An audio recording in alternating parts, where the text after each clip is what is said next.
ഒരു മനുഷ്യന് എത്രത്തോളം സഹിക്കാൻ പറ്റും? സഹിക്കുന്നതിനും ഒരു അതിരില്ലേ? അവസാനം ദേഷ്യം വന്ന് സുരേഷ് ഗോപി മാധ്യമപ്രവർത്തകനെ തള്ളിയിട്ടാണ് തൻ്റെ കാറിലേക്ക് കയറിയത്. ഒരുപക്ഷെ സുരേഷ് ഗോപി അങ്ങോട്ട് പോകുമ്പോഴും ഇങ്ങോട്ട് വരുമ്പോഴും ഇവന്മാർ ഈ കോലും കുത്തിയെടുത്ത് ഇദ്ദേഹത്തിൻ്റെ പിന്നാലെ ഓടും.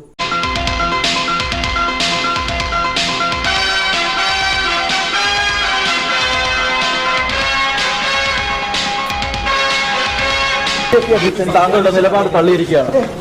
എന്റെ വഴി എന്റെ അവകാശമാണ്. പ്ലീസ്.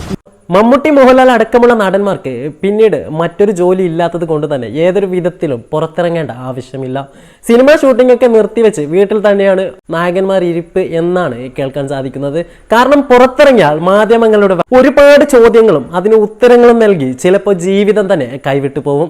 അതുകൊണ്ട് തന്നെ അവർ ആരും തന്നെ പുറത്തിറങ്ങാനോ പ്രതികരിക്കാനോ തയ്യാറാവുന്നില്ല. ആ സാഹചര്യത്തിൽ വെറുതെ വീട്ടിലിരിക്കാൻ നമ്മുടെ സൂപ്പർ താരം സുരേഷ് ഗോപിയെ കൊണ്ട് സാധിക്കില്ല. അമ്മ സംഘടനയിൽ എന്നും നിലയുറപ്പിച്ച താരമാണ് സുരേഷ് ഗോപി. അമ്മ സംഘടന തന്നെ ചോദ്യചിഹ്നമായി നിൽക്കുമ്പോൾ ആ സാഹചര്യത്തെ മറികടക്കാൻ, ഒരുപക്ഷെ വീട്ടിൽ തന്നെ നിലയുറപ്പിക്കാൻ ഈ സാഹചര്യത്തിൽ സുരേഷ് ഗോപിയെ കൊണ്ട് സാധിക്കില്ല.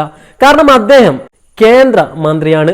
അതിലുമുപരി ഒരു നാടിന്റെ MP ആണ്. അതിലുമുപരി അറിയപ്പെടുന്ന ഒരു പാർട്ടിയുടെ സംസ്ഥാനത്തെ അറിയപ്പെടുന്ന ഒരു നേതാവും. അതുകൊണ്ട് തന്നെ പലയിടത്തേക്കും സഞ്ചരിക്കേണ്ടി വരും. പക്ഷെ അങ്ങേരെ എവിടെ പോകുമ്പോഴും ഇവന്മാർ ഈ കുന്തവും പിടിച്ചുകൊണ്ട് ഇയാളുടെ പിന്നാലെ പോവുകയും ചെയ്യും. അവസാനം കലികെട്ട് സുരേഷ് ഗോപി ഒന്ന് ഉറഞ്ഞു തുള്ളുക തന്നെ ചെയ്തു.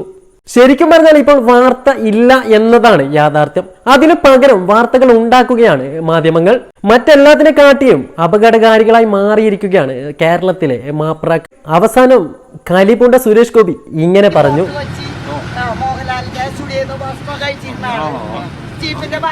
നിങ്ങൾ മനസ്സിലാക്കേണ്ടത്, ഞാൻ അമ്മയിൽ എപ്പോഴുണ്ട്. അമ്മയിൽ നിങ്ങളിത് പോയി ചോദിക്കുക, അല്ലെങ്കിൽ അമ്മയിൽ നിന്ന് ഞാൻ ഇറങ്ങി വരുമ്പോൾ എന്നോട് ചോദിക്കുക. ഞാനിതൊരു നിങ്ങൾക്ക് ഇതിൻ്റെ വിശുദ്ധി അറിയില്ലേ?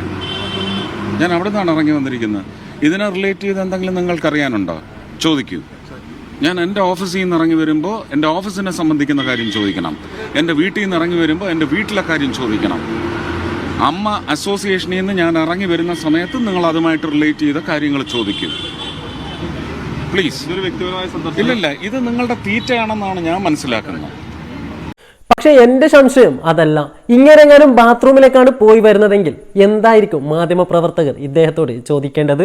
ഒരുപക്ഷെ കേരളത്തിലെ മാധ്യമങ്ങൾക്ക് ആദ്യം മുതലേ സുരേഷ് ഗോപിയോട് ഇഷ്ടമല്ല.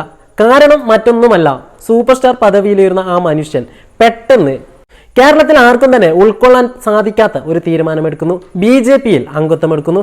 അതിനുശേഷം മാധ്യമങ്ങൾ അദ്ദേഹത്തെ പല വിധത്തിലും ആക്രമിച്ചിരുന്നു. പക്ഷെ അതിനൊക്കെ അതിജീവിച്ച് തൃശ്ശൂരിൽ വൻ വിജയം കൊയ്യുകയും അദ്ദേഹം ചെയ്തു. പക്ഷെ അതോടുകൂടി അദ്ദേഹത്തോടുള്ള ചോദ്യങ്ങൾക്ക് കുറച്ചും കൂടി ആഴം കൂടി എന്നതാണ് യാഥാർത്ഥ്യം. അതനുസരിച്ച് പല തരത്തിലും മാധ്യമങ്ങളിൽ നിന്ന് രക്ഷ നേടി തന്റെ വിജയത്തിന് ശേഷം പറയുന്ന ഓരോ വാക്കിലും പലതരത്തിലുള്ള മണ്ടത്തരങ്ങൾ വന്നു ചേരുകയും തന്റെ കേന്ദ്രമന്ത്രി സ്ഥാനത്തിന് തന്നെ അത് തിരിച്ചടി നൽകുകയും ചെയ്തുകൊണ്ടിരിക്കെ അമ്മയുടെ ഈ വിവാദം പൊട്ടിപ്പുറപ്പെടുന്നത്. പിന്നീട് അമ്മയുടെ പ്രഗത്ഭരായ നേതാക്കളെല്ലാം വീട്ടിൽ തന്നെ അടയിരുന്നപ്പോൾ എല്ലായ്പ്പോഴും മാധ്യമങ്ങൾ വേട്ടയാടിയിരുന്ന സുരേഷ് ഗോപിക്ക് ഒരിക്കലും തന്നെ വീട്ടിലിരിക്കാൻ സാധിക്കുകയില്ല. പക്ഷെ എങ്ങാനും പുറത്തിറങ്ങിയാലോ മാധ്യമങ്ങൾ അതിനും സമ്മതിക്കുകയില്ല. അല്ലെങ്കിൽ തന്നെ ഒരുപാട് ഭാരം തലയിലുള്ള ഈ മനുഷ്യനോട് വീണ്ടും തകർക്കപ്പെട്ട അമ്മയുടെ ഭാരം കൂടി നിങ്ങളുടെ തലയിൽ തന്നെ വെക്കണമെന്ന രീതിയിൽ മാധ്യമങ്ങൾ ചോദിച്ചപ്പോൾ ഇദ്ദേഹം ശോഭിതനാവാതെ പിന്നെ എന്താണ് ചെയ്യേണ്ടത്? ഈ മനുഷ്യനോട് രാഷ്ട്രീയമായി വിയോജിപ്പുള്ള ആളുകൾക്ക് വരെ ഇപ്പോൾ സഹതാപമായിരിക്കും തോന്നുന്നത്. കാരണം നേരാവണ്ണം ഒന്ന് ബാത്റൂമിലേക്ക് പോവാൻ വരെ മാധ്യമങ്ങൾ ഇദ്ദേഹത്തെ സമ്മതിക്കുന്നില്ല. എന്തു തന്നെയായാലും മാധ്യമങ്ങൾക്ക് 2 ദിവസം ആഘോഷിക്കുവാനുള്ള വക ഇദ്ദേഹം തന്നെ നൽകി. എന്റെ അഭിപ്രായത്തിൽ ഇനിയെങ്കിലും ഈ മനുഷ്യന് കുറച്ചെങ്കിലും സമാധാനം നൽകണമെന്ന് ഒരു അപേക്ഷ കൂടി മാധ്യമങ്ങളോടുണ്ട്. നിങ്ങളുടെ അഭിപ്രായം എന്താണെന്ന് കമന്റ് ചെയ്യാൻ മറക്കരുത്.